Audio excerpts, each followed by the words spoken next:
So this is a model of the spine. So this is the back of the head or the skull. And so you're looking at it from a side view. This is the neck, the thoracic or the spine at the chest, the lumbar spine. The spine is usually, as I try to describe, made of little blocks that are stacked on top of each other like bricks. In between are the discs that act like shock absorbers or cushions.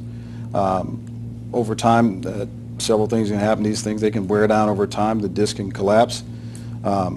If you have an injury with a trauma that forces you forward or sideways, you can have enough force to injure the disc.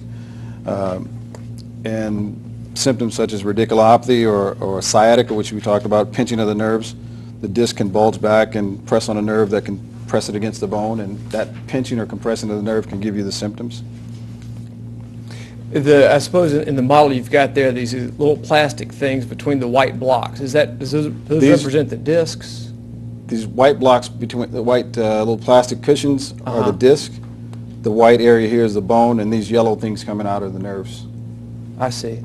So when there's a disc herniation, how does that affect a nerve? Well, the disc herniation or disc protrusion will come back and will actually compress or pinch the nerve against the wall of the bone and put pressure on the nerve as it's trying to come out of this opening. Can that lead to symptoms like radiculopathy, that travel and pain that you described? Yes. Now, can a car wreck affect discs? Can it hurt discs? Well, any type of injury with enough force can hurt it. How might that happen in a car wreck if you can demonstrate that with the spine in your hands? Well, obviously if somebody's sitting, they would be sitting this way. If they're driving, they'd have a belt across them this way. And if you have enough force, what usually happens is the person gets thrown forward, but there's usually some force that catches them.